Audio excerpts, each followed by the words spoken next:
ఈరోజు ఉదయం సోషల్ మీడియాలో గోవయ్య అనే వ్యక్తి ఏదో రెడ్ పాయిజన్ తాగి హాస్పిటల్లో విజయసాయి సాయి హాస్పిటల్లో మన తిరుగాలో జాయిన్ అయినట్టు ఆయనేమో ఎస్ఐ గారు స్టేషన్ పిలిచి హెరాస్ చేశారు, అందువల్ల తాగానని చెప్తున్నట్టు మన సోషల్ మీడియా సర్క్యులేట్ అవుతుంది.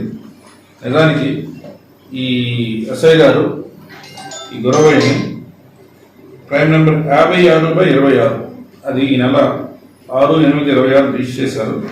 ఈ కేసులో దర్యాప్తు నిమిత్తం ఆయన పిలిపించారు. నిన్న పిలిపించి ఆయన ఎంక్వైరీ చేసి 41 నోట్స్ కూడా ఇచ్చి పంపించారు ఇంటికి. అంతేగాని ఆ కేసులో దర్యాప్తు నిమిత్తం మాత్రమే ఆయన పిలిపించారు. పిలిపించి మళ్ళీ ఇంటికి పంపించేశారు. అంతకుమించి అందులో ఏమీ జరగలేదు.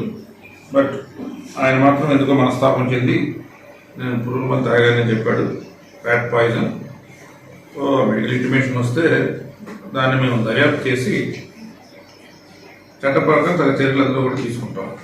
ఈయన 66/23 అని 23లో కంప్లైంట్ ఇచ్చాడు. అది కూడా కేసు రిజిస్టర్ అయ్యి ఉంది పోలీస్ స్టేషన్లో. మాకు నెక్స్ట్ మంత్ 9వ తారీఖు లోక్ అదాలత్ ఉంది, national Lok Adalat. Next month 9వ తారీఖు అని సెప్టెంబర్లో. ఆ లోక్ అదాలత్లో ఈ కాంపౌండబుల్ కేసులన్నీ కూడా రాజీ చేయడానికి మేము పిలిపిస్తున్నాము. అందులో భాగంగా ఈ కేసులో కూడా ఆయన పిలిపించి మాట్లాడారు రాజీ అవ్వమని. ఆయన రాజీ అవ్వట్లేదు. సో ఆ విషయంలో అప్పుడు పిలిపించారు. ఇప్పుడు కేసు ఉంది కాబట్టి ఇప్పుడు పిలిపించారు. అంతేగాని ఆయన ఏ విధమైన హరాస్మెంట్ లేదు.